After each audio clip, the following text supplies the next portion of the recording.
তাহলে কি দরদের মতন রাজকুমারের প্রমোশনও কি বুর্জ খলিফাতে হবে?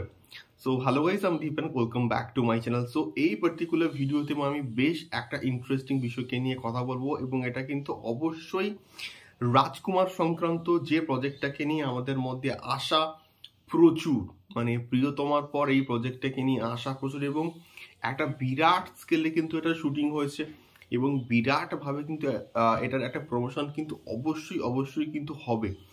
দেখা যাক এক্স্যাক্টলি পোস্টার, ট্রেলার, টিজার এগুলো কবে আসে। বাট একটা কিন্তু বিষয় গতকাল ঘটে গিয়েছে, এবং সেটা হচ্ছে আমরা প্রত্যেকে জানি যে দরদের ফার্স্ট প্রোমো কিন্তু আসতে পারে বুর্জ খলিফাতে, আসতে পারে না, আসছে বুর্জ খলিফাতে, এবং তার কাজ কিন্তু অলরেডি চলছে।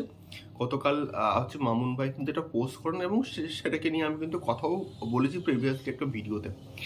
তো এখন বিষয়টা হচ্ছে এইটা যে গতকাল আরশাদ আদনান ভাইয়া তিনি কিন্তু বুর্জ খলিফার 156 নম্বর ফ্লোর থেকে কিন্তু একটা ছবি শেয়ার করেন। তো তার বুর্জ খলিফাতে যাওয়ার কি কারণ হতে পারে, এবং সেটা কি আদৌ রাজকুমার সংক্রান্ত নাকি আরো অন্য কিছু? এবং তিনি কিন্তু আরো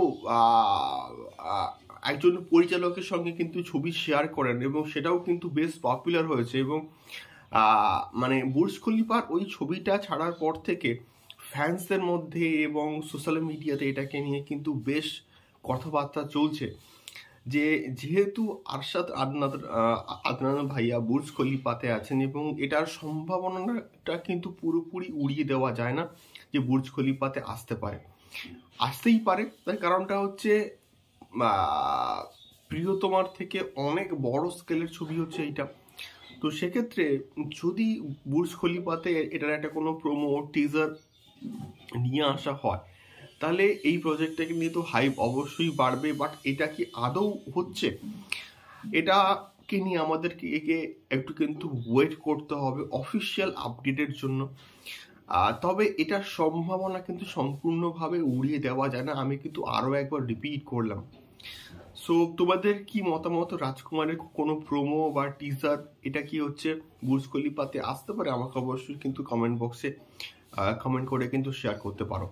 দেখা হচ্ছে পরবর্তী ভিডিওতে। টাটা।